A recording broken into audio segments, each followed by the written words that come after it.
if you leave it, you're gone. Like that's it. You're leaving all your relatives, your family. So for my parents, that was a huge step. Like leaving all of their siblings that they grew up with, grandparents.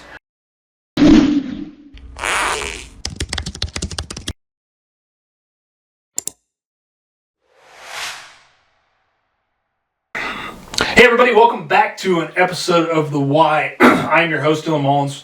This is the podcast presented by All American Roof Pros and All American Heart Studios. Super excited to sit down with someone today. I can definitely call a friend. I've known him for 3 years now. Yeah, it's been a couple, 4 years actually. Four, yeah. Maybe closer to 5. I don't know. It's hard to say, man. Time just flies anymore. But Mr. Reuben Shetler, Reuben, super excited to have you on the podcast today. Thank you. Glad to be here. Awesome, man. Love to get to sit down with people that I really have genuine relationships with, because the conversations just flow extremely well, and so super excited to get you in here, get your story, find out what your purpose is and what you do. So take a minute, person off the street, give us your elevator pitch, kind of tell us who you are. So my name is Reuben Shetler. I've been doing sales now for metal exteriors for 3-4 years. Before that, I was in manufacturing. I worked on the floor, did inside sales for 1.5 years. I've been on the road now for 3-4 years. It's been a crazy ride, a lot of window time, but hey, here we are. It's a couple years later. I'm a local guy here. Live just 20 minutes up the road. Been here for 6 years. I'm originally from upstate New York, so landed here in Ohio. It's a great place to work. It's a good place to make a living as a working class person. So that's kind of what brought me here is work. I love it, man. Yeah, that's actually one of the topics I definitely wanted to cover, because I know obviously your backstory as far as like you being in New York, and you spent some time in Idaho too, right? That was kind of a fluke, right? So I didn't actually end up moving to Idaho. Okay. That's a whole story by itself, right? So. So that was the plan back a 1.5 years ago. Okay. And there was some other. I thought when you were a kid, though, you guys spent some time. No, I spent time in a few states. Let's see. It was Iowa, New York, okay. Kentucky, yep. For 1.5 years or so. Moved back to New York. That was when I was 10, 11. Pennsylvania for a short time. Missouri. Spent a summer in Minnesota, and eventually landed here. So what brought you to Mansfield? Because it's so weird to me that you picked Mansfield on the map. Right. So growing up, my dad is in ministry, right? Okay. So he did gospel tent meetings, kind of like the Billy Sunday kind of thing. So we did those throughout the country, the Midwest really, and 2018 was the last one I was involved with, right? Which was in at the Ashland area, the greater Ashland area up here. And that was just kind of, there's a relative there. I'm like the topic of work came up. He said there was a job opening at a metal exterior, so I walked in and interviewed with the owner.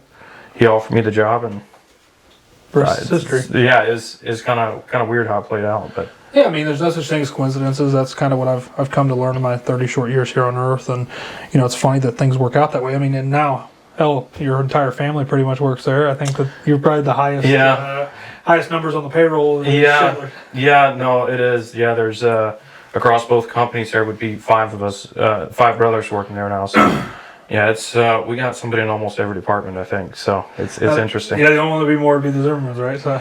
Well, I think we have them beat now. So at the beginning, the owner, it was 5 or 6 brothers. The dad still works, right? So, but they're down to the owner and his brother is the general manager. Yeah. And then their dad works 2 days a week. So, I think Shetler's have it outdone now. So that's funny, man. That's funny. Yeah. So, I much like you, I come from a decent sized family too, and my brothers all work here in our business. So it's super enjoyable though to get to go to work with family. What's some of the trials though? Because I've never really had to experience it from because I'm the boss, right? So for me, I've never had an experience from an employee level, but how do you guys navigate that? Because obviously you see each other a lot, to some degree, and then of course you see each other at holidays and at home. Right. Yeah, it's an interesting dynamic. We grew up kind of working together and stuff, so it wasn't like a really tough transition into doing this. And we all get along pretty decent now. Yeah, everybody has their Everybody has kind of their thing that you avoid that part of it, but it's pretty good actually, because you have a different understanding. Of course, you know this person really well, so you have a different understanding of how they work, their strong points, their weak points, so you can really work together in a very efficient way, which I'm sure you see that working with your family here. But yeah, and it's one of those things with working with families where you just kind of have to navigate it and kind of figure it out. Yeah. Like there's nobody wrote the damn book on it. No, there's no book. One of the advantages that I actually appreciate to it, I mean, it can be a little volatile sometimes maybe, but there is a little bit of a freedom, I think, to speak your mind and get stuff out in the open and just roll with it, and just deal with stuff and move on. So yeah, you interact with them on a different level is what it comes back to, right? You do, yeah. And it's nice and for me to know that when crap hits the fan, they've got your back. And you know that stuff's going to get handled, and that's the nice part about it. It is one of the best things in the world to get to work with family, but it's also one of the worst. Yeah. At the end of the day, there's stuff you have to work with, but also if I'm in a pinch, or you guys call me or something, and I need something, and I know this is going to be a little pinch, 10 times out of 10 I'm calling one of my brothers. Like I know that they're going to get done. They're the ones that are going to say, hey, he needs this, these people need this. We need to keep the customer happy. The homeowner needs to stay happy. So at the end of the day, if I really need something, I'm calling one of them. I know it's going to get done, and it's going to be done right. So I love it, man. I love it. So while we're on the family topic, we were kind of talking a little bit before the podcast started, and your family made a transition at a point. Sure. When you were 7, you said, right? Yeah. So that would have been in 2007, I believe. It'll be 19 years in August. Okay. This next coming August, if it might be 20. I was very young. I'm not 100% sure of the dates, but it's almost 20 years now. So I guess it'll be 19 because I'm turning 26. So it'll be 19 years in August. So and you guys, so just for the audience, you guys made the transition. You guys were you were born technically into the Amish community. Yeah. And your parents decided that it wasn't for them. Sure. I was born tiny little town up in it's really at the foothills of the Adirondack mountain range, up along the kind of between the Adirondacks and the St. Lawrence River, up in New York, St. Lawrence County. Tiny little town. I don't even think they have a corner. It might be 500 people. DePoyster is kind of my hometown. It's a village. I'm born into an Amish culture there. My family has been, my extended family is still all Amish, been Amish for many generations, really since the beginning, since of course started, obviously. I mean, it's kind of hard to join them. People have, but it's not. I'm curious about that, man. I've heard about it several times. So there's like this whole language is a huge thing. Yeah, you got to know Pennsylvania, right? Yeah, so if you start, if you're out here, and you're driving and stuff, I can't imagine what would get somebody to say, hey, I'm gonna go drive a horse and buggy. It's a simpler life, right? Yeah, it is simpler. There's not a lot of it's a very tight knit. There's not a lot that comes. There's a community in you only see what they want you to see, kind of in a manner of speaking. Especially in New York, you might see a little more. Like Millersburg, is more tourist. The community where I'm from is not a tourist destination. More of the old order Amish, like that's an older order outsiders, Ashland, like Ashland County. More like Ashland, even more so than that. Okay. Ashland County would be a little more advanced than that community, but it's a very, I'm not sure what the word is. It's a very tight knit. Like you don't see conservative Amish. Very conservative, but you don't see an outsider really doesn't get the picture. Yeah. Of what they are, unless they want you to, more or less. It's very tight. So what? Kind of walk me through, if you know the story at all, like what that looked like for you, because I'm sure it was very hard to leave it'd be no different to me than like the folks who leave their home country to come here to America, right? Sure. They're literally leaving everything they know behind. It's very similar to go after what they feel like is a better life. It's very similar, and the whole story is a very. So my family is very devout Christians, right? So the whole story revolves around Christianity, believing in salvation and all that. So basically, the story starts with my oldest sister. She passed when she was 7. Sorry to hear that. Thank you. But when she was sick, my dad was on a Greyhound bus, right? And there's this old Baptist preacher preached the gospel to him, right, and read him a lot of scripture and preached to him, and he didn't, he wasn't interested. And then she passed, and he kind of, his heart opened up a little bit, and that was over the course of several years. And after that, it was just, he gave his life to Christ, which really isn't taught in that community. Which is weird to me because it's a Christian-based religion, is it? It is, technically speaking, but over the years it's gone more traditional. Okay. It's everything is about tradition. So it's almost like Judaism. A little bit in that manner, yes. So they're actually not supposed to have an English Bible, right? So they have German Bibles. They can read it. They can't speak it. Really, they don't speak it. But nobody really understands it. So you're not supposed to have an English Bible. So they're told, do what the church tells you. Don't read your Bible too much. You're gonna get confused. That's a word for word. They think that you can read your Bible too much. They say if you read the Bible too much, you're gonna get confused. So at the end of the day, do what the bishops, the deacons, and everybody tells you, the ministers, and you'll be fine. So, which is obviously all that is following a very strict set of rules. It controls every single aspect of your life, what you do for business, your income, how much revenue you can, do and all that. You hear it all the time, like we kind of poke at it in the English community, I guess is what you would call it, and that you hear like the bishop's gonna, and like I guess I never really understood it. Yeah, it's a very real thing, and it's a very real control that they have over the community, and there's a fear of that, that bishop that you're. How does someone become a bishop? So they become a minister. I actually have an uncle on both sides of my family that's a bishop. Okay. So they become a minister. It's a voting process, right? So they have basically nominees. It's an election. It's an election, essentially. And then the ministers, they make a bishop. If I say this wrong, I'm sure my mom's going to call me and correct me. Once a year, not once a year. It's every so often. Whenever they need a bishop for a district, okay, they'll make a bishop. So the ministers, basically, there's these. They vote on the nominees. They vote out of all the ministers to make nominees, right? To elect nominees, and then they vote on the nominees. And it's a whole process. You think it was a funeral, if I'm being honest with you. No, from what I know of it. Honestly, I'm too young. Yeah, you were 7 when you left. You don't really know, but you got a good idea. But I do know a lot about the culture growing up. For instance, like my dad gave his life to Christ, right?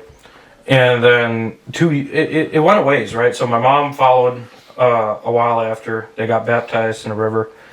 That is the big no-no if you're an Amish person, is you were baptized at 18 into the Amish church, right? So now you got rebaptized, so you're effectively renouncing your Amish baptism. So they got baptized. 2 years go by. Nobody knows. And they're still living out. It's in secret. They snuck off on a Sunday, went down to the river with a local pastor, and got baptized in a river like on the back end of some farm. It's an interesting story. And they kept it secret for 2 years. My mom had wrote it in her journal, and that's how it got out. One of my aunts is over babysitting, got nosy, went home, told my grandparents, and they were excommunicated, shunned within the same week. And that's when everything came to a head, and we left. So I got a couple things to unpack here, because I mean I'm a very devout Christian man myself, and I don't walk a perfect life. There's no, but like none of us do. No, and you shouldn't. And if you do, you're wrong. Anyways, the Bible calls you a liar. The Bible says it. Not me. I'm not out here judging. I'm not passing judgment. Like we sin every day. But either way, nonetheless, like there's so much there to unpack, because like when you walk through your Bible and Christ's teachings in the gospel, which is what my understanding was, is that Amish church was based on the teachings of Christ. I thought it was, and I'm sure the principle. And I don't want there to be misunderstanding because communities are very different. Like everybody kind of looks at the Amish. They're Amish. They think it's just all Amish or Amish. All Amish is Amish. They're Amish are very different. Yes. Right. So I actually have a client. He's a bishop. And my third cousin or so, Josiah Shetler's his name. Probably shouldn't have dropped that, but it's fine. You'll never see it. Yeah, you won't see this. We're good. But he's a bishop, so he's very different. He preaches the gospel. Like he'll get up at church, preach, the new birth, the Holy Spirit, the gospel, right? Amish guy. So there's very different. Like you think about all the denominations you have, like Methodist, Presbyterian. It's no different. Yeah. Baptist. It's no different. There's so many denominations. You talk about old order versus new order, which is like the general basis of us saying Protestant versus non-denominational. And even so my family was like the Swartzentruber Amish, right? It was a very old order. Oh yeah. Even in that community, there's 100 different districts that all have a little bit of a different set of rules, and the flavor's a little bit different. They split, because they can't see eye to eye. So it's many groups. So some are different. The community we were from just happened to be very traditional, very conservative. Very, very conservative. Do you think, just in perspective, like knowing your dad now, and obviously he's doing a lot of great work for Christ, and I'm sure you're super proud of him. Do you think that had they been in a newer order, that they probably would have hung around?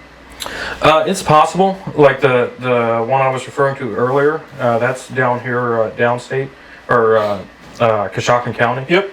There's a lot of new order guys down there. That's a great community. Like you can be, they wouldn't have shunned my parents for doing what they did. I don't think. I mean, the bishop, a very good friend of mine actually. He's like, you know what? If at the end of the day you're born again, you're believing in Christ, that's all that matters. You're walking by the Spirit.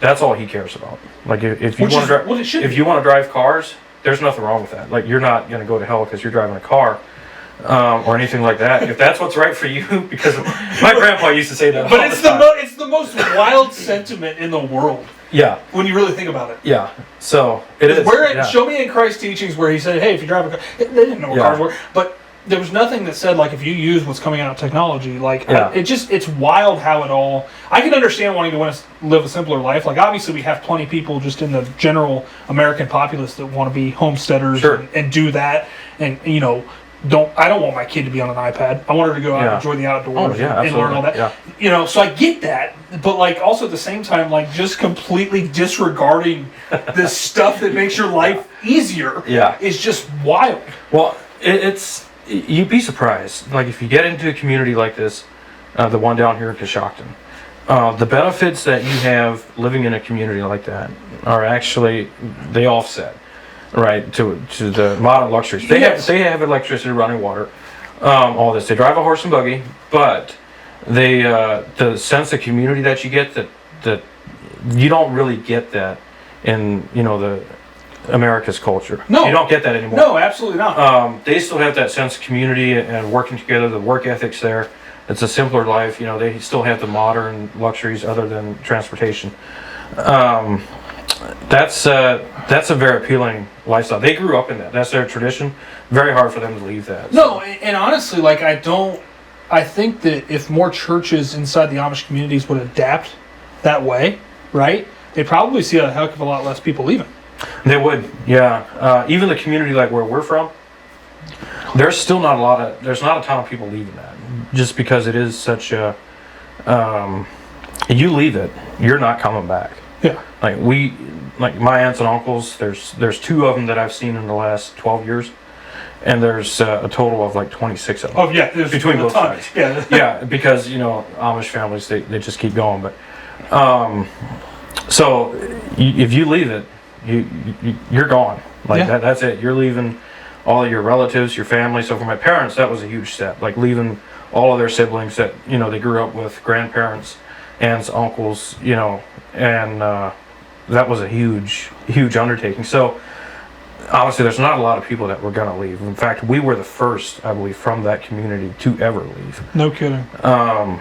And there's some young people will leave obviously, but an entire family leaving is they usually, and a lot of times they end up going back. They kind of do they work their way back in, right. Oh yeah, the young people. Yeah. I partied with a couple Amish kids down in well, I didn't necessarily party with them, but they were at country concert. Man, they had the time of their life. I mean, and they do.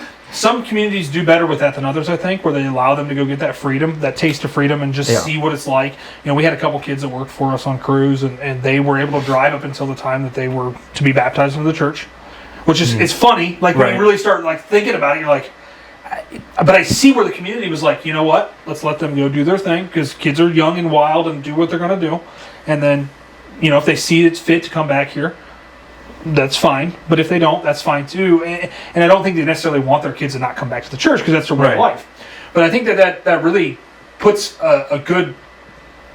I don't even want to call it close because I really do want to continue, especially if you have more to talk about with this topic. But I think that it's super important for anybody listening to know that, like, we're not saying that Amish people are, like, Amish communities are bad. No, not by any means. No, the community and the work ethic is incredible. The work ethic's incredible. The community is incredible. Yeah. But, like, there are, just like anything else, there are bad Christian churches here in America. Oh, yeah. Like, there's no difference in that, right? It's just a law of freaking people. Right. Unfortunately, at the end of the day, and it follows with everything.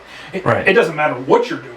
Mm-hmm. It's like to generalize any group of people is asinine, quite frankly. Sure, it is, yes. And so that's not what we're saying. We're just really giving Reuben's experience. So I don't want anybody to be like... It's an interesting perspective. If you come from there, you do have a bigger perspective. But like I was saying, the communities are all, like, one community is 100% very, very different. Like, a community in New York is completely different than a community here. It's like the difference, you know, from going to, like, a Catholic church to a Baptist church. So it can be very, very different. Which is good, though, because that's what you need. All of them have very good qualities as far as, like, the community, work ethic, working together, the way they do stuff, and the kind of close community they have is very desirable, and it's a good thing. And they all have that in common, which is a really good thing. So, good workmanship. I mean, you've seen like people around here. But see, on that note too, though, there are also, like, it drives me nuts sometimes when customers are like, "Well, the Amish just do such good work." Well, I've also seen absolutely horrific Amish jobs. It's no different, right? Yeah. Like, no. You got to like you have to understand and vet anybody that's doing anything for you, you know, and not just take it. And I guess that's probably the best symmetry for anybody listening that just really doesn't know. I mean, obviously, you know, between me being in the contracting space and you obviously growing up, like you have a much better understanding than I do, but I probably have more than the average American as far as the Amish. Yeah. Well, we're kind of in the middle of like 3 or 4 communities here and growing up around. Holmes County's the densest populated county, and I think it might be Lancaster County in Pennsylvania. It's between those two. I know that much, right? Holmes County, we call it Amishville. You know, usually. But it's very dense. Yeah. So, but you know, so we have a good perspective at least on it, and no, we do. And I think that's probably the biggest thing. Like if you think about it with the church, it's no different. But you know, it's just like anything else, man. You can hire a contractor who is whatever that you can hire an English contractor. You can hire an Amish contractor. You're going to have good ones. You're going to have bad ones. Yeah. You go to Amish churches. You're going to have good ones. You're going to have bad ones. You go to Christian churches. You're going to have good ones. You're going to have bad ones. It's that way anywhere you go. It is in the world. And it's always human nature. Yeah, it's always like that. So it's no, but I agree though. Especially in today's America, the work ethic that comes out of the Amish communities is just insanely higher across the board, right? As far as how hard, because that's the way they live life, right? Mm-hmm. They still take care of farm animals. We don't do that. I go fire up my truck, man. I don't freaking ride a horse. You know what I mean? Like, but it's no different. Like I park my truck in my driveway. It doesn't have to eat a flake of hay. Yeah. You know what I mean? And we've kind of hurt ourselves as a culture as far as Americans are concerned. Yeah. In my opinion, with that. But it's no different than with folks that come over from other countries that have lived a hard life. They have a strong work ethic. Yeah. You know. The background of the Amish is actually really interesting. You know, like the 15th, the 16th century. You know, they would have been considered like the Protestants. You know, that was kind of the Catholic era when the church was persecuting a lot of Protestants. So back then it was like let's see, what was that? Simmons is how you say it, I believe. So, but like Menno Simmons would have been. That's where the Mennonites come from. Okay, right? I didn't know that. I knew Jacob Almond, right? Jacob Almond was the Amish one, and they ended up splitting, but and that would have been when they. when those two groups came over, they kind of split. So were they together? Like not obviously together, but like were they practicing kind of the same they thing? They were very similar, but back then it was all about the gospel, right? And it was very much of it was good movement, right? As you know, the Protestants, there's a lot of persecution. There's a lot of history you can read. If you know. And the Amish are taught this, from a young age. They're taught the history, but back then it was very much gospel driven, Bible teachings driven, and that turned into, of course, when they came over, how it was, horses, and it was normal to have a horse. They got stuck in that tradition, right? So, and over the years, for some communities, a few like the one up in New York, it's become more about tradition than that, and then there's other communities that are very much, teachings of the gospel, they teachings of Jesus. That's what they live by. So it's interesting. It's funny because I've met a lot of, I get to interact, like I said, with a lot of different Amish guys, and we could even, I don't want to lump them into the same, but they're, as far as like the way it goes, because you already brought it up, the Mennonite type stuff, it's no different. There's tons. It's I call it another denomination. Really, it essentially is. There's two versions of the same thing, right? Basically, yeah. Just one. It's funny because people will be like, yeah. You'll see the Mennonite, because there's Mennonite churches that are very conservative, and they'll ride horse and buggies up down 13, and you're like, I saw an Amish. I'm like, nah, that was a Mennonite. They weren't wearing the Amish clothes. They didn't have the friggin' beard. The buggy had too many lights on. Yeah, exactly. Probably some of my buddies that were Mennonites are going to watch this and going to call me. He's like, what are you calling us Amish for? So like being outside it, like looking in it, it's very hard to tell the difference. It is. And if you can't tell the differences, just somebody looking in, I mean, what is the difference really? So, and there is, and it's all based in a lot of tradition. And some of those traditions are good. I think the biggest thing that a lot of churches has lost through this conversation, what we're hearing is the fact that they've veered from the gospel. Yeah. Right. And there's a lot of churches, otherwise that have done the same thing. There's a lot of New World churches that are not Amish, English churches that have. So we're talking in that context, right? Yeah. So it's not just it's a broad thing. Covering a lot of groups. Yeah. It is, man. And there's plenty of churches that don't preach the gospel. They don't do altar calls. They're not out trying to get salvations. Right. They're more worried about the money. We talk about the way it is in the English world. It's that's what it comes down to. And I think that so many people have been. So if you think about it, right? If we look at some symmetry, your family was obviously turned off. Well, they were originally turned off to the Amish community in the way of life, right? But they were clearly turned off from the Amish church because the gospel wasn't being taught. Right. And the Holy Spirit grabbed your dad's ear and said, hey, listen to this guy on a Greyhound bus, which is wild. Yeah. Right? That he just happened to be sat beside a preacher. But, I hear so many folks who are just turned off to Christianity. Yeah. And for me, man, like, it's no different, right? You have been disdained towards that for some reason, and you have to realize that the church isn't the building, it's the people. Right. Yeah. There's been, it's a weird thing, like with my siblings and myself, right? So for my family, there's a weird thing. There is a little bit of a disdain, right? And it's got to do with a lot of rejection from extended family is mostly what that's about. Yeah. Because you guys have probably never got to see your grandparents after you left. Well, we used to. So my mom's parents, right? We didn't go back for the first couple years, and then my dad's parents, we went back, right? And of course, my grandpa, he's always sitting on the chair, smoking a pipe, and he would always go off about, you got to drive a black horse and a black buggy, And my dad was like, your black buggies are going to burn just as fast as my car. And so, you could really write a comedy, stand-up comedy about it. But it was interesting. So we saw them. They all passed in 2022, the fall of 2022.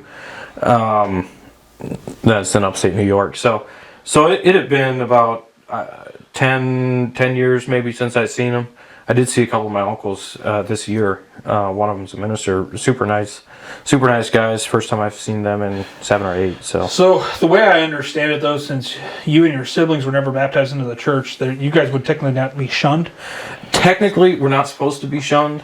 I think we still are in most respects. You know what we would consider shunning. You know, we're still not welcome to show up. Like neither one of them, the uncles that I saw this year, you know, would invite us into their house or, you know, offers coffee or something like that.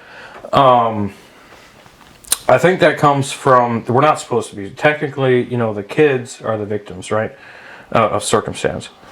So we're not supposed to be shunned, but I think what's doing that is there's a lot of pressure on our extended family specifically because there's a bishop on each side, right? So I think that's got something to do with it. Also, my aunt's husband, he kind of ended up leaving, and I think there was some blame thrown around for that.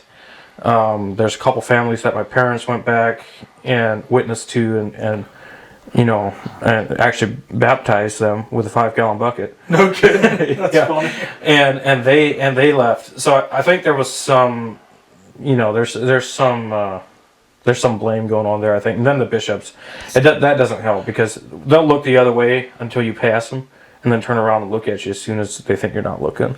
And that's, I think, from the bishops. I think there's some pressure. Well, and I wonder too, like, I don't wonder. It's funny to me how much is just like we have here. Like, we'll have things go on in this country that we want to blame the person and not the problem. Mm-hmm. Right? Yeah. And that we never look back at ourselves or just in our home, right? Mm-hmm. Like we could get mad about something that happens and instead of fixing it, we want to blame that it happened or our companies. Company's a better term. Sure. We have crappy culture, right? At Metal Exteriors, if all of a sudden there is guys that are slacking off and instead of saying, why are they slacking off? You go, that guy's the problem. Mm-hmm. It doesn't fix anything, and all it does is creates animosity. Yeah. And this problem, but it happens. And I think that there's so many people in the world that think that the Amish are they're not subject to the human nature of it, mm-hmm. right? Because we're so disconnected aside from, like you said, what they want us to see. Sure, yeah. Because it's I don't want to say it's an act because I do know that most of them are living a very good life, and I know for a fact a lot of the New Order guys that are preaching the gospel are doing great things. Yeah, they are. They're doing a lot of mission work. They're doing what they're supposed to be doing by your Bible.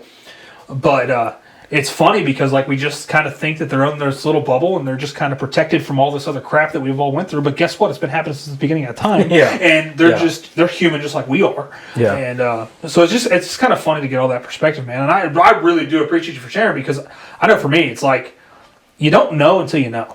Yeah, it really sounds crazy if I tell, if I share it with somebody that has never been in the Amish culture. It sounds crazy. Like that kind of thing, but it's what they consider biblical for their reasons. So it's funny because I've joked with a couple of Mennonite guys about the black thing because you brought that up. Oh yeah, the black horse. Yeah, and they do the black car, right? Like right, yeah. And I think I was telling one guy one time, I'm like, you realize that most of the time a black car is the nicest car. Like it just you get the most world out of the black cars. You saw more black paint than anything else. Right? Yeah, so, exactly. Honestly, I'm not sure what's behind the black car. We call them, a lot of people call them black bumper Mennonites, right? So I'm not 100% sure. I mean, there's a couple in the area. I'm not actually sure what's the actual idea behind. I don't know if they just want all the same color, if they're just trying to be different. They don't want to drive a maroon truck. Because that's what everybody else wants to drive. I'm not sure what the I think the idea is. To me, I feel like it comes back from the fact of don't create any idols if you go back to your commandments, right? And and they, to what I understand, right, as far as the culture and just my understanding of where the thought process might come from, is the fact that they feel like you're idolizing something if you make it flashy, right? Yeah, that's a good point. That could be very well be one of the things. Hence why a lot of the old order have fought, putting the lights on the buggies. Because they don't want to make it flashy. Part of me is like, hey bud, It's Yeah. to make you safe. Like, you know. Yeah, this flashy could save your life. You know, So you don't get smoked by a piece. tractor trailer. Yeah. But I can also understand wanting to stick to your morals and what you feel like is right. And the really good sermon that I've brought up a ton. I wouldn't say it was one of the best sermons I've ever heard. It was really good. We heard a couple weeks ago in church, and Pastor Joe at the chapel delivered it, and he said, "It's when we're trying to lead someone to Christ, oftentimes we want to meet them where we think they are or where we are, instead of meeting them where they are. And because we haven't lived what they've lived, it's hard to create that perspective. Yeah. So instead of just trying to get down to their level, so a lot of times I do try to, because obviously if you're raised Amish, right, or Mennonite or whatever, it doesn't matter. You have these cultural things that are just ingrained in you. Yeah. And that's it's right. normal. Yeah, it's normal for you. Like the thought of anything different has never crossed your mind, really. No. Like it's your life. It's not even thinkable. Yeah. Like it'd be like you've never thought about, going selling your Duramax or your Power Stroke or whatever and getting in a horse and buggy and running down to the road to the bishop and say, hey, peace. Here I am. Yeah. So, I mean, and that goes both ways. Like it's an extreme, that's their culture. It's interesting. It really is. It is. And like, I don't want anybody to think that we're just like, this is not a bash the Amish. And I don't think it's come across that way, but I just don't want anybody to have that perspective. No, my personal story is mine, and it does sound a little bit like that coming from me. But it's more so the majority of Amish that I know and I work with, of course I speak the language, so I work with lots of Amish people, a lot of Amish contacts that I've worked with in the past. Very, very good guys to work for. They're not even similar. So my story is very, very different from your typical Amish community. And there is this Horse and Trooper Amish community over here in West Salem, right? So my uncle actually lives over in West Salem. I knew there was a Horse and Trooper community up there. So I haven't actually interacted that much. Like there is like a lumber place up here that I sell to. Actually, my cousin actually runs it. So that's an interesting experience. I can go in there. We're good friends and stuff. So that's kind of interesting. So it really does, even with this Horse and Trooper Amish, it really does get really specific to that community up there. It's crazy when you really think like. Yeah. But I think we've beat the horse enough, not to create a pun, but just I mean, we really it comes down to location. Yeah. Who's in charge? And it's no different than your church, your local church. Yeah, it's the same as any other culture. Yeah. So what do you think? How do you think that experience? Because obviously you didn't really grow up in the Amish community, but obviously you got a lot of morals instilled in you that traits that are from the. I know you're a hardworking guy. I know all your brothers are pretty hardworking. Except for Eli, I'll call him out. But no, we'll see this. Yeah, he's definitely listening. But no, you guys are all really good dudes and great people and good men of Christ. And obviously, your dad. It's a cool story that he was able to kind of do that walk because I'm sure he's been able to help a lot of people who are questioning their church. He has, and the Amish faith, and not even necessarily from that culture. So it gives you an understanding of like almost any denomination. Well, yeah, not necessarily Catholic, Amish, right? Because Catholic is actually somewhat similar in the way they practice, right? So it gives you an interesting perspective to speak into a lot of situations. So, like for my dad. Yeah, because I think I've talked about it on here before, and if I haven't, I'm not trying to commit blasphemy. I don't want anybody to think it that way. But like for me, my big hang up on the Catholic Church, and I know a lot of really good Catholic people, and that's once again, they were raised in that community. They understand that that's how it is. They get that. But my big hang up has always been the fact that you feel like someone has to be baptized to get into heaven, and I'm going, you're telling me an infant who, yes, we're all born in this sin, but that infant that really has not committed any worldly sins doesn't get into heaven because they didn't get baptized. I'm not buying it, right? But somebody that was questioning that was in the Catholic faith, can now go to your dad who was, I think, to some degree, there's a lot of Catholicism that's very radical, and where they could go, man, you were in this radical church, I was in this radical church, now we can level out. And it's cool that your dad was called into discipleship for that, to be able to go out and minister to these folks that, the gospel's the way, and that's my feelings towards it. That's how it'll be. Hopefully, until I die. Hopefully, I don't get any disdain. That's my prayer. But it's cool that Christ used your dad in that form and fashion to really create this guy that's able to do some really cool stuff. Yeah, he was pretty fired up. He still is, actually. But first, when he left the Amish church, right, we moved out and stuff. He was very much into and like you said, we've beat the horse quite a bit here, but he was very much into evangelism.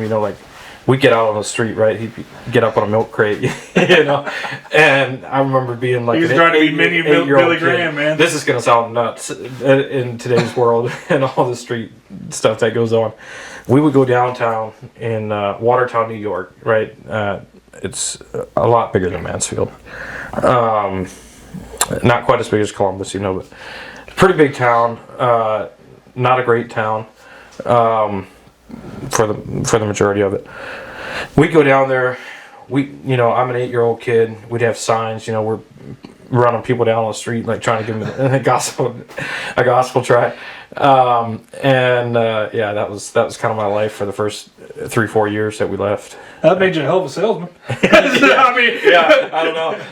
That probably all went into it. You had to be outgoing, and approach people. But that sounds crazy.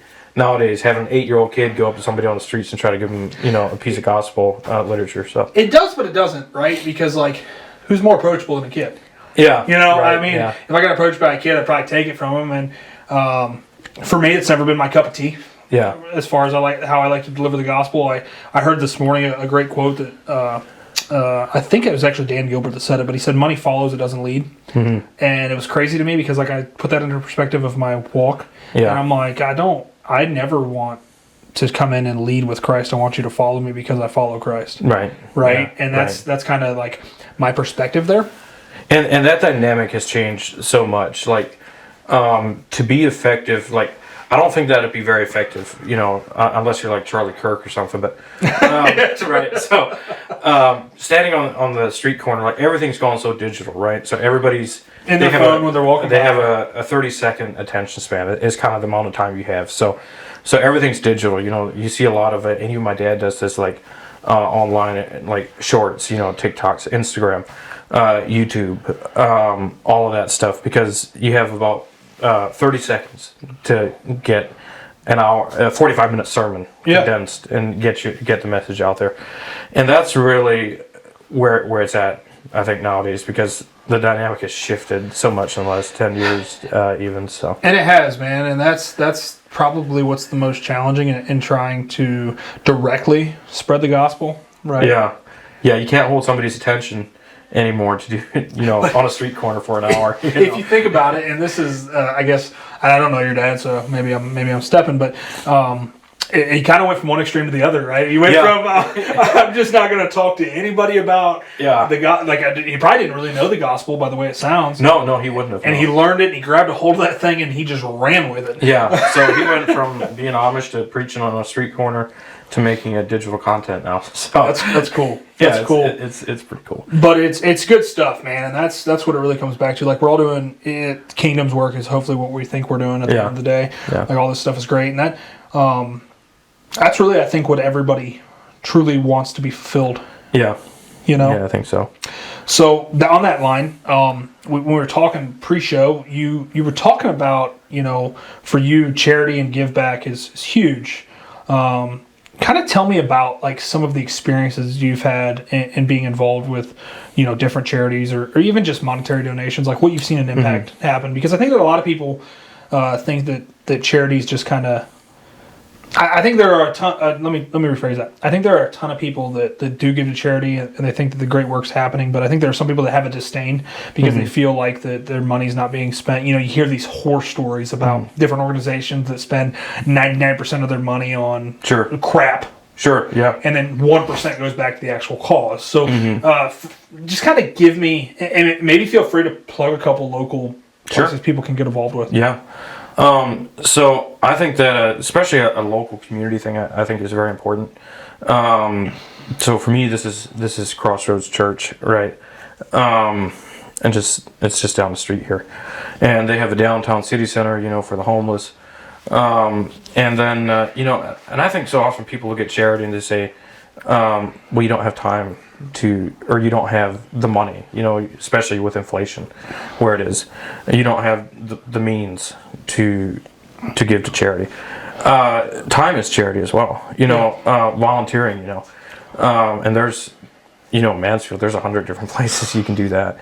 So I think that's very important, actually. As a believer in Christ, as a Christian, you should be trying to better your local community and show them Christ through that. I think that's very important for everybody. And there's a lot of things you can do. If you don't, for $40 a month, you can support and put a young child through school. In Uganda, for example. You can put a child through school for $40 a month. You can clothe them, you can feed them, and put them through school.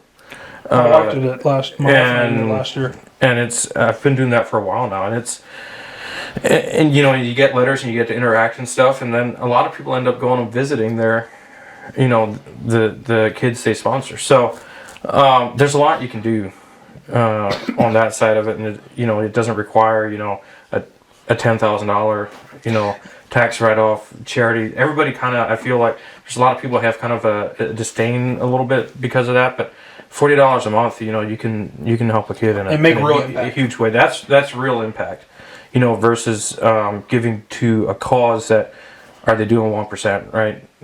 What are they doing with your money? This, you're getting updates every 3 weeks or so. You're getting updates from the kid that you sponsor. So you're making a real impact. That kid is, they pull them out of the slums. They're orphans, a lot of them. Have you been to Uganda?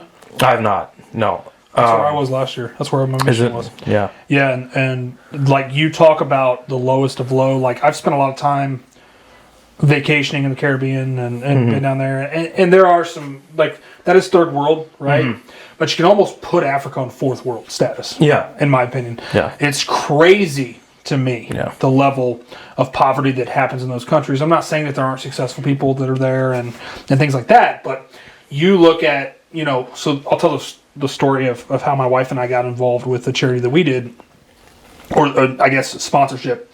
So we sponsored a little girl last year. Her name was Letitia. She's a sweetheart. And I'm on mission. She was hanging out with us. And that's amazing. Yeah. So and for the culture over there is unique, and they understand that when white people show up, they get things. And I don't mean that. That's not a race thing. It's culturally how it's ingrained that we're going to bring food and all that. Like that's just how it goes. And we're there, and I find out that this little girl, her parents are deciding between sending her and her sister to school because they couldn't afford, because you pay for school. There's no public school. Sad. Yeah. Yes. Instantly, I said, I don't care. I'll take care of it. And it wasn't a question. And so, like you said, it came out, I think it was like $600 for the full year. We just basically paid the full year up front or whatever. We didn't do the monthly installments or anything. But so we paid the $600. And like you said, that's a meal. That's her education. Yeah. That's her clothing for school. All that stuff is taken care of. And, you look at here, and it, trust me, it's Christmas time. Now, this is going to come out after the New Year, but as we're recording it at Christmas time, my wife freaking got Amazon box showing up at the house every day. Like, it's coming, we're going to spend $600 on freaking Christmas for 7 months old. And, but, like, we're fortunate enough to be able to do that, and I understand that some folks aren't. And there's so much you can do. Like, if you're not if you don't want to donate your money across the world, that's fine. There's opportunities to do that, and like you said, you can make very real impact. But heck, don't adopt a kid for Christmas. Yeah. Make sure a kid gets a Christmas. $150, man. Yeah. $150, and you make sure that kid gets a good Christmas.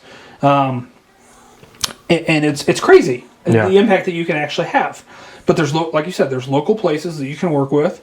The pastor that I know that does a lot of missions in Uganda, he's over there. I attend the chapel. We have a long-term mission that we've done in I'm going to screw it up. I think it's been in Botswana, and we adopted a village there, and we send a team over, I think twice a year, to go and help them plant trees. do whatever they've got to do to just kind of make this place self-sustaining so they can support themselves. Yeah. And there's so much you can do inside your churches. There's so much, if you're not a church person, if you're, hey, live your life, man. I don't care what you do. I'd love for you to follow Christ, but live your life. Mm-hmm. You could find a local ministry that's doing work in Uganda, so you don't need to find the kids. Like, there's no need for you to go find the kids. It's also, I hope this isn't coming across, like, you don't need to go to Uganda to help. I mean, you can, in most places, especially here at Mansfield, you can look across the street and look anywhere and find somebody that you can help out. For instance, at Crossroads, they do this Adopt a Child for Christmas thing, right? So I think last year, we did 1,200 and some local kids. So you don't need to go far. And there's a lot of things you can go volunteer your time, to help wrap all this stuff, distribute it, or you can donate, $150 and you can give somebody a Christmas. So there's so much opportunity even right around you. Yeah. So you don't need to go to Uganda. I mean, it's a great opportunity. Yeah. And then, I'm not saying more people need to do it. You shouldn't want to travel and see the world because Yeah. we have so much here in America that you can go see. Don't get me wrong. But I think you should, at some point in your life, dedicate yourself to go and do something bigger than yourself. Yeah. But it doesn't have to be across. I think that's a great point. Yeah. It does not have to be across the world. There are kids in your neighborhood that need help. Oh, yeah. And for us here, kids, vets, pets, and kids, those are our big three. They're the people that aren't going to ask. A kid can't, a pet can't, and a vet won't. Yeah. Right? And there's so many organizations, like we did Habitat House. Have you ever done one of those? Have you ever been involved? I have not, no. If you ever get the opportunity, and maybe, I know you got some pull over at Crossroads, and I can hook you up with who we did it through the chapel with. We literally built the Habitat House. We framed the whole thing in like 4 hours and put it up in the parking lot of the chapel. And they pinned it, got to take a picture in front of it, and they took it apart. But, I took a kid along with me that was kind of, he's a knucklehead. That's the nicest way to put it. Yeah. Great kid. Good kid. But he's just a knucklehead right now. I think we've all had those moments. And just to watch him be involved with that's donating my time. I just donated my time. I'm watching a girl pound a nail that's from another country, like that somebody had on and it's crazy. I think people too often get caught in the rat race and they're worried about making the money and all that good stuff, and they don't really think about those opportunities to go donate their time. But anytime I've ever given my time, to me, money is great to be able to donate and give it and all that good stuff. But when you donate your time, you'd be amazed at how much return on investment you get. Yeah, you don't get that back. And the way I look at it is, end of the day, your money, sure, that's great. You need that, but you're not taking that with you. No. So if you're a Christian, you're believing, you're going to heaven after this. Your trust is in Christ. The best use for your money is, according to the Bible, is to build treasure up in heaven, right? Because anything you build up here, it's not going to fit. It's not coming with you. Well, so what's the Bible? Just real quick, the Bible verse. It's in Matthew, and the man comes to him and says, "Lord, I have everything. I'm wealthy." Yeah. And it's the only time in the Bible that someone walked away sad. That's a fun fact. Yeah. He from Christ sad. And he has like a rich young ruler. He's a rich young ruler, yep. And he comes up to him and he says, "Lord, I have everything. What more do you need from me?" And he goes, "If you want to be truly happy, sell all your earthly possessions. Sell everything, give it to the poor." Yeah. And he walked away sad. Yeah. Don't get me wrong. Have nice crap. Enjoy your life while you're here, but also enjoy it with other people. Yeah. No, I believe that. There's nothing wrong with having nice stuff, and I think that's good. But I think it's also good to hold it loosely. Not. It's not yours. It's not yours. And it's not coming with you. No. So, that's interesting. I've never thought about it like that. That's the only person that ever walked away sad. And I will take the credit. It was the preacher that was giving the sermon, and he said it, and I was like, yeah, I guess it is the only guy that walked away from Christ sad. You don't see that anywhere else. And it literally says, he walked away sad. Yeah. That's the scripture. Yeah. It's just funny. But it's true, though. I tell it all the time. I think I say it on the podcast everyone we talk to. You strip me away of all this crap tomorrow, you take the building away, you take all of it away, give me my wife, my dogs, and my kid, and I'll build it back better, one, but two, I'll be fine. I'll be okay. Never seen a U-Haul followed by a hearse. Mm-hmm. You know, Yeah. No. it doesn't go with you, Yeah. and just not saying that you need to sell your earthly possessions and move to Uganda and do the Lord's work in the mission. No, you can do a lot from here. I mean, with where technology is and everything, there's endless opportunity. Yes. From your smartphone, there's so much you can do, and it takes 10 minutes. And the way that I look at it is the more successful I get, the more people I get to help. Yeah. And if you're doing kingdom work, that's how it should be. Yeah. And if you revolve around the dollar and you idolize the dollar, well, then you're probably going to be miserable. Yeah. You might make a lot of money. Yeah, there's very little meaning. Yeah, but you're going to get to the end of your life and wonder, you're going to have a lot of what ifs or regrets. And I think that, young guys like us, I mean, you're 25, I'm 30, and it's cool that we have this stuff figured out. And, we watch other people, I guess, fail at it is probably the best way, for me. That was for me, but as far as fulfillment goes, watching other people be successful, but lacking fulfillment is, God, I can't even imagine, man. Yeah.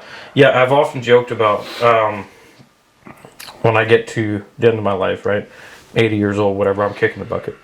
I plan on being dead broke. Yes. So yes. My goal is to live a good life, right? Live a healthy life.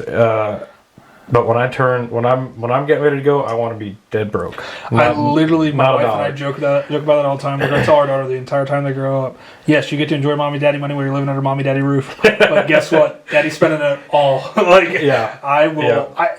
It's not that I necessarily want to be broke or I don't want to leave things for my kids, but I also want to set them up in a position where they can be successful in their own right, and they don't have to worry about mom and dad leaving them something, right? And that's part of it. But the other part is too, I want to be able to and have other people be able to enjoy the fruits of my labor that are less fortunate, right? Or not even necessarily enjoy, but benefit.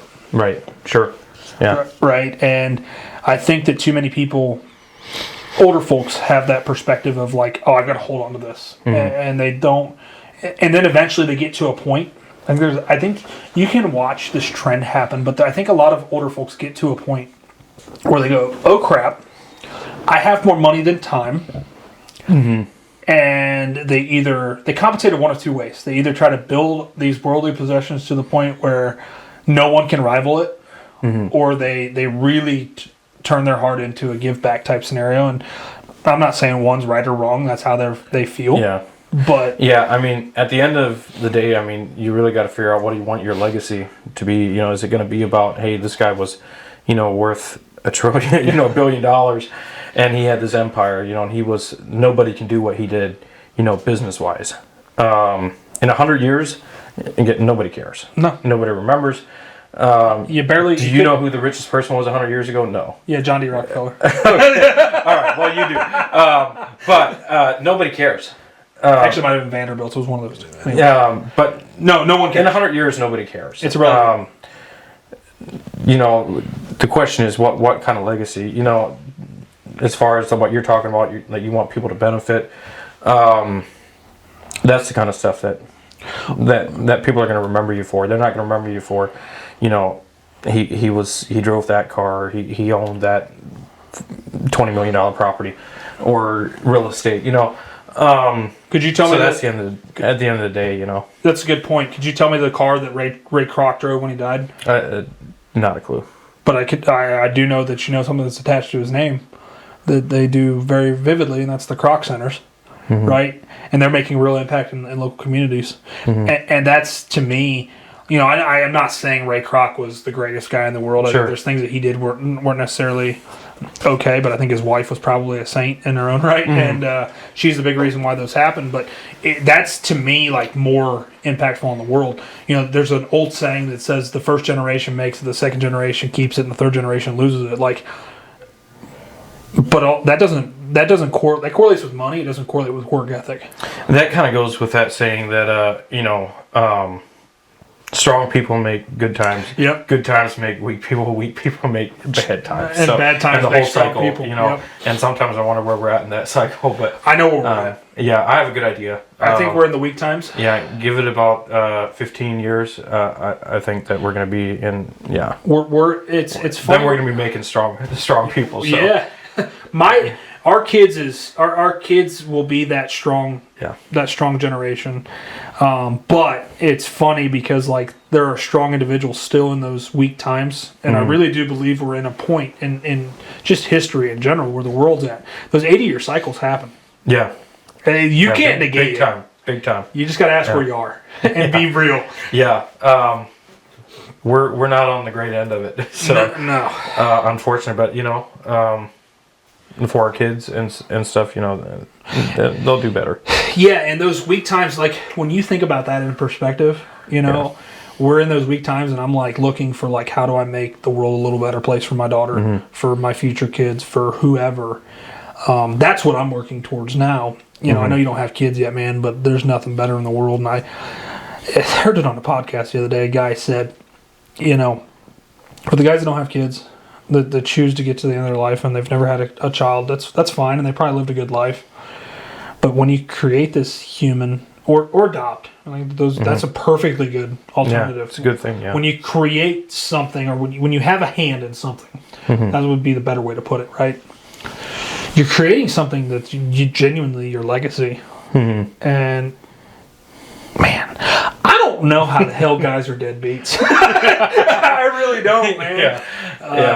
I bring that kid home, man, and just there's nothing better. Yeah. I'm not sure what. I don't know. Sometimes I think, if they'd had a stronger work ethic, a little bit of a different, and that's kind of a, if you look back, 70s, 80s, I think that was a lot different. Even 90s, and the way young men, young women grew up, and the work ethic that was in them. And nowadays, I mean, I'm not sure why. Like your deadbeat thing. I'm not sure how or why. But I do think that that a lot of guys have quit being, taking responsibility. They're not men. You say it. It's my podcast, man. By any definition of the word, they're not men. Trust me, you don't have a customer watching this that's going to get offended. No, I don't. And I mean that in a way that means being a man, they're not taking responsibility. They're not accountable for any of their actions, right? More or less, and they're not. They're lazy. Like there's a lot of laziness. So that's, and you see a lot of that. Like most deadbeats, if that's the term. Yeah.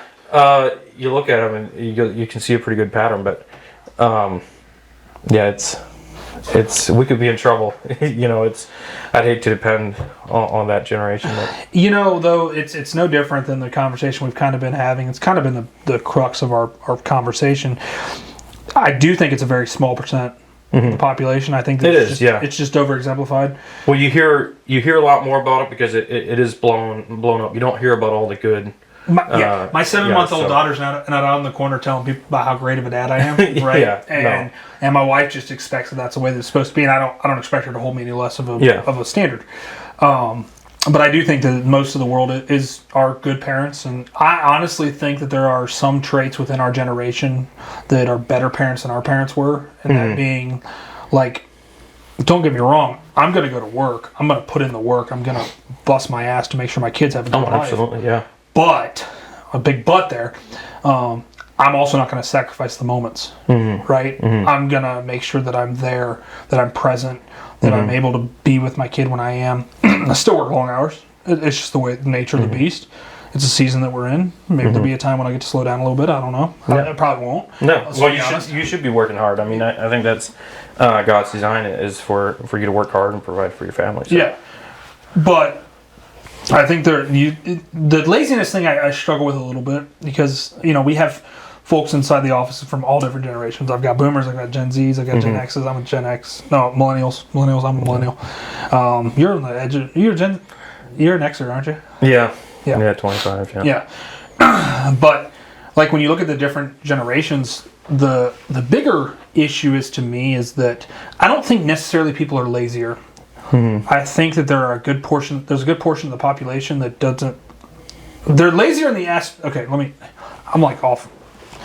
They're lazier in the sense that they don't want to work with their hands.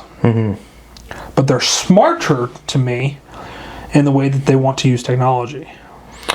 I can see that. Yeah, that's true.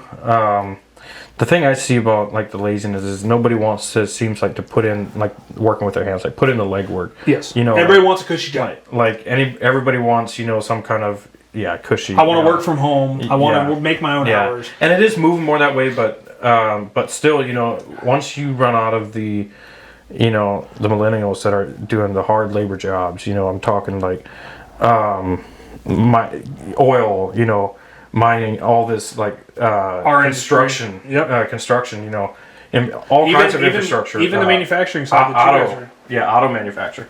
And I bet you look in there, a lot of those people are going to be millennials, So that's why I said 15 years we're going to be at the wrong end of the cycle. But so it's going to be interesting, I think, because I think they are very smart people. Like my generation is obviously very smart with technology. Extremely. But my generation also, you don't see like an overabundance of people wanting to like get their hands dirty and like dig in long hours, manual labor, which is what this country was built on essentially, but or a lot of it, that was huge. No, yeah. So yeah, it's going to be interesting. But they are very smart with technology. Well, and I think too, like, I personally think as far as that cycle's concerned, we're actually on the back end of it. I'm seeing a massive exodus in the sense of college, where kids are bucking the system as far as college is concerned, and you're not seeing parents push it as much. They're seeing, I mean, I'll be honest with you, I think that the high school diploma, like, I don't want somebody to take this the wrong way. I'm not saying that you don't need to make your kids get a high school diploma. Right, yeah. Make them accomplish that. But you're going to see where our workforce is not going to really care. Because demand is going to be... Demand's too high. I mean, there's other factors that contribute to that. You saw a mass exodus of the older generation during COVID, where a lot of them took their retirement where they weren't planning on taking it quite yet, and things like that. As they saw changes happening.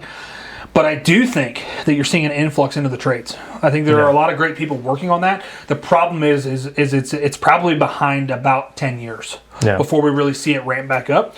So I do think, and maybe I'm shooting myself in the foot, because maybe every Tom, Dick, and Harry that thinks that the what they're hearing, and all of a sudden they can go do what I do. But remind you to do what I do, you got to do what I did, and nobody's going to do that.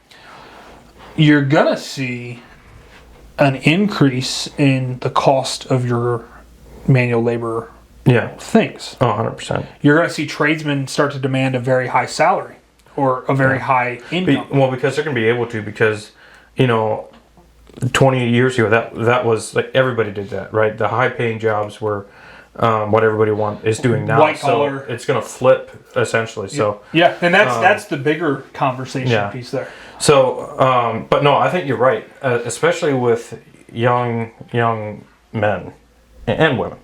But I think we've seen that this last election cycle. I think there's a lot of all of a sudden there's like this huge movement of young men. I think that and young people in general that said, hey, like they're watching the media or whatever, and that's taking a big hit, and there's like, okay, they're trying to feed us hogwash, right? So they're trying to brainwash us, or whatever inspired that movement. But something inspired like a huge movement like that, and it's probably Rogan and stuff, but and Charlie Kirk. I know he was on all kinds of college camp, but it's just kind of that kind of thing where there was a huge movement where people are young people.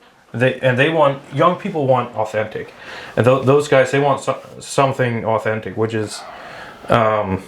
The last several years seems like it's been a short supply, like around that that generation. Yeah, there's lacked a ton of authenticity in just the world in general. I mean, and not to get too political, and I know both you and I see eye to eye on this, but when you look at the way the world was, right? I'm a big. I like to look at history and understand how things were, and then kind of look at trends. I think that it's valuable in business to understand where trends are going and things like that. We've seen metal for that. Metal roofing has started to make its case onto the playing field, where it was 10% 10 years ago, and now we're up to in the 20s. Where you're seeing that those go on. Right. You're seeing a lot of alternative products at the market. It's no different than the political landscape where you saw where people, for some reason, the left has gone too far. Yeah. And there are a lot of people that would align with the core principles of democratic values, and there are democratic values that I think that are not bad. 30 years ago, you probably, or 40, you know, I probably would have been a Democrat. John Kennedy. Yeah, you know, JFK, I'd have been a freaking Democrat, right? Yeah, you would have been a Democrat. So, and it used to be the party of reason or whatever they want to call it. But anymore, it's not about the partisanship. It's like the right and the left, yes. you know, and America, unfortunately, in between. But I think that what we learned in this last election cycle is the fact that it's very polarizing in general, the whole topic. And I want you to know, if you're listening, and I'm going to break the fourth wall here for a second. I love you if you're if you lean liberal. It doesn't matter to me. It's no different than anything else in the world. I still care about you as a person. I still want you to be successful. I have no ill will towards you. Right. No, absolutely. It's just what aligns with your morals and who you are as a person. And the problem you've seen is I think that there's too much happening in the world on the left that is just a sour taste to folks. You know, one thing that you will never get me to reason with is saying that minor attracted persons is okay, right? And that's where you see a lot of people who are in the LGBT community, the lesbian, gay, and bisexual, right, yeah. where they align with Trump. They're okay with the right. Well, I won't even say Trump. I just align with the right. But once you start throwing on all these other identities, it's crazy. Yeah. And the thing that got me, and once again, I don't care if who you love is who you love. As a Christian, I do believe that I know what my Bible tells me. Sure. But I also know that Christ would have loved you nonetheless. So for me to pass judgment on you because of who you think that you should love is not my place.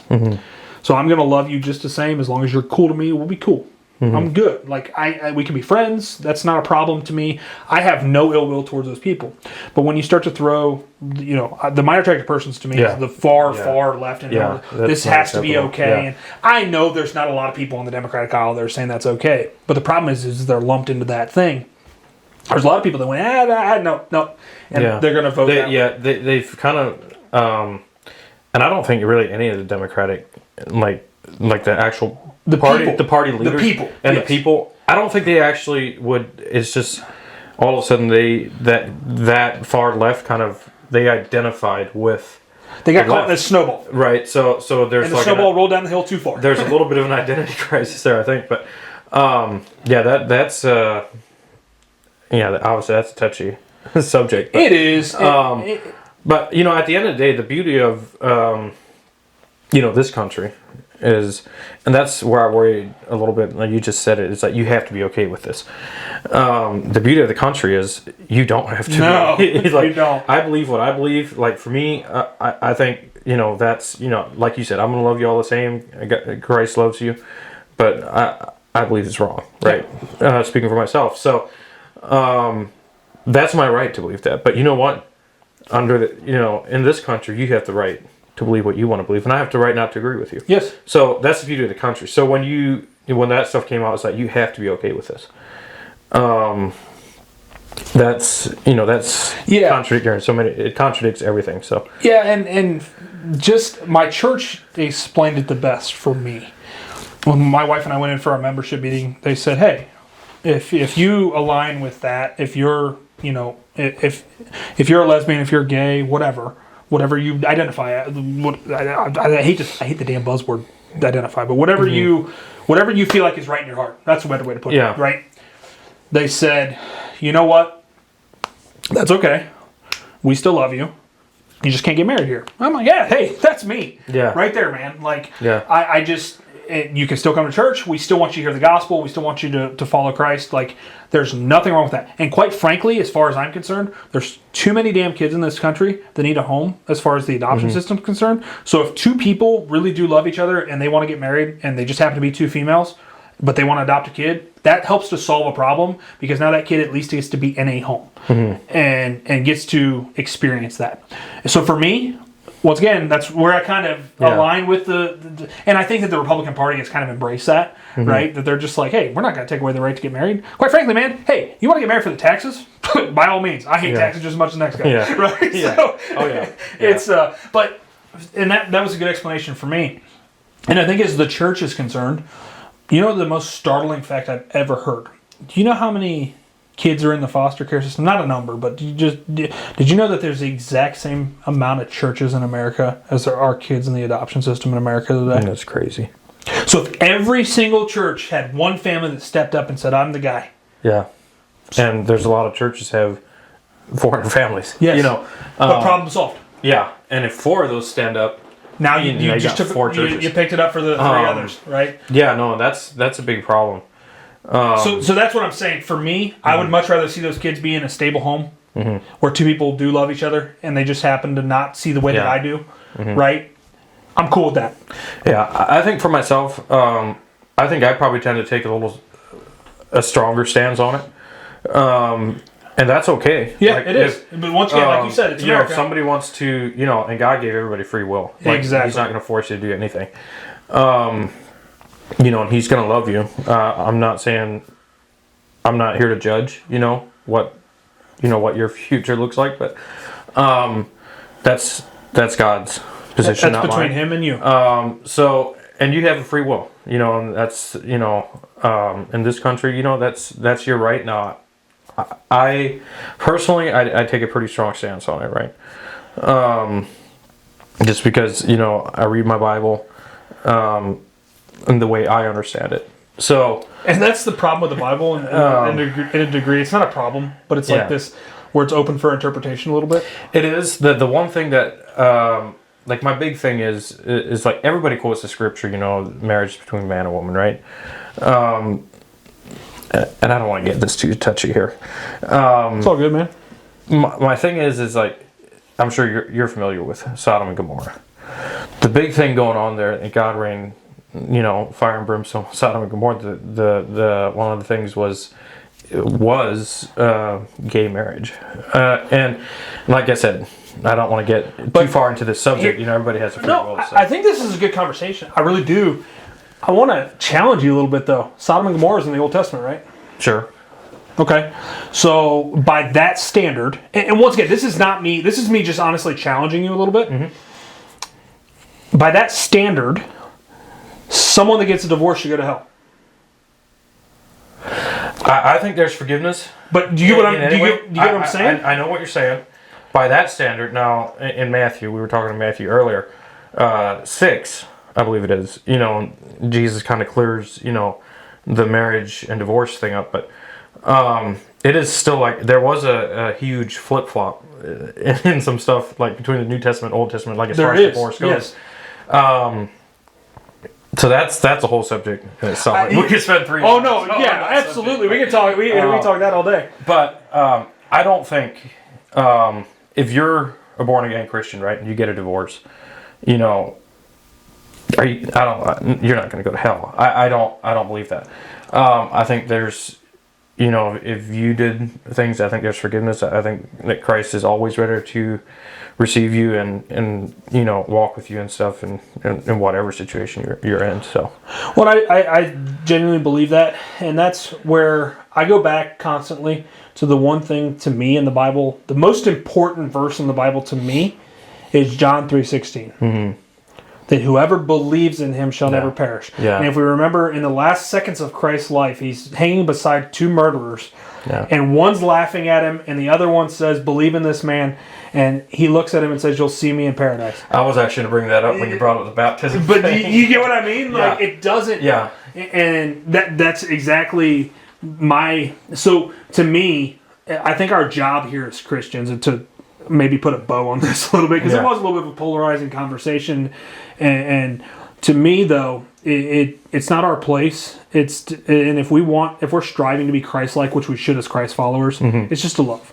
It is. No, I agree with that. And care about other people and try to meet them where they are. And there are some people, because I'm still a heathen, that I have a hard time meeting them where they are. Mm-hmm. It's not to say that somebody that does something that I think is not okay, that I can't have a disdain towards them. I'm allowed to do that. It goes back to that free will thing, right? Mm-hmm. I'm allowed to do that. But you can have a disdain towards the act or the sin. action, yes. I think as Christians you are supposed to love everybody. That doesn't mean you have to love what they're doing, what they're practicing. Yes. And at the end of the day, I think you're right. It's, as a Christian and a Christ follower, it's about loving people, and you said this earlier, following Christ because of how you follow Christ, or by your example, lead by example. Like Matthew 5, is like it's all about being a testimony and light. So yeah, I think that's our responsibility as Christians. Yeah. In this world, I think. So I don't want anybody that's listening that's like, I think he's passing judgment on me because of X, Y, and Z. We're really not. Honestly, we're just having an open dialogue conversation about it, and it's. I don't think we're just giving our perspective. Yeah. At the end of the day, that's really what and quite frankly, this is kind of the bow on the conversation, if you will. Yeah. Jacob Bauman and who was the other guy? Menno Simmons. Yeah. Both had their perspectives on what they thought the Bible was saying, and created these churches and every denomination. I don't care if you're Protestant. I don't care if you're Baptist. I don't care what you follow. There was someone in that lineage that had some form of perspective. And because it is open to interpretation, like you said, it really is. Yeah, I mean, hell, you could go as far as to say that and I think we all agree that it was crazy. The guy at Johnstown was teaching out of the Bible to create that cult. Yeah. Right? So you can interpret it. It can be interpreted, and there were 600 people that were like, "That sounds good." Mm-hmm. Now, to us, looking back on it perspective-wise, because we weren't there, we didn't walk their life, we don't know exactly what happened. We're like, "Yeah, no, it makes sense." So it's no different, and it's crazy how the conversation has kind of come a little bit full circle because we're kind of like back to where we started. Yeah, but it really has like created this. All of these, what am I trying to say? All of these denominations were created from some form of perspective. So I think that the biggest thing for anybody that's out there, quite frankly, if you're questioning what Christ is like, to really just kind of get into the Bible, talk to some people about it, like get some perspective, gain some perspective, create your own perspective, and then just live a good life. Yeah, that's a big thing. I mean, if you got questions, I mean, really, I mean, you can get into the New Testament. Like John is a great place to start. Start in John. That's what I always tell people. Start in John. It's the most I think easy to understand timeline, as well as like interpretation. I mean, you can find an answer to just about any question. Read it with an open mind. Grab a sermon. Yeah. Just hear someone's perspective, because that's all a preacher's doing. He's giving us perspective. And there's a lot of resources online. Like gotquestions.org is one. You can go on there, any kind of biblical religious question, you can get on there and find the answer to anything. And there's 100 podcasts. I'm going to plug one a little bit because it's helped me tremendously. Jonathan Pecluda. It's Becoming Something with Jonathan Pecluda. That's a very good podcast. Is he a younger kid? He is. He's about 40, I believe. He's out of Waco, Texas. Who's the younger bearded kid that has one? What kind of kid? He's a younger bearded kid.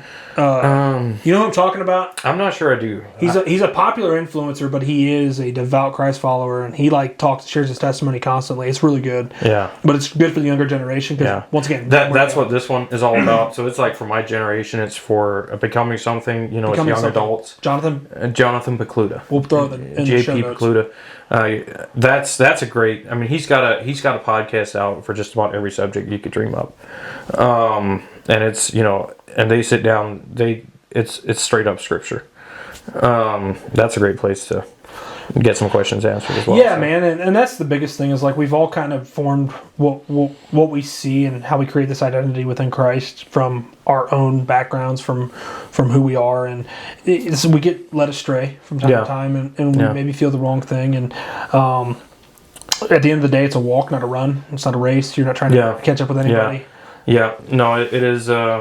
It's nobody's perfect. And that's the beauty of it.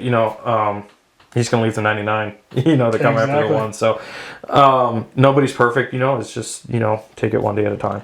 Yeah, it's the most beautiful. That's probably one of the most beautiful pieces of scripture, isn't it? Yeah, it is. It really is. when you think about it, like the selfless sacrifice to really leave and go get the one. And yeah, man, this was a really good conversation. We covered. You're my client from metal roofing industry. We didn't, like this was more of a sermon. I feel. Yeah, it wasn't meant to be like.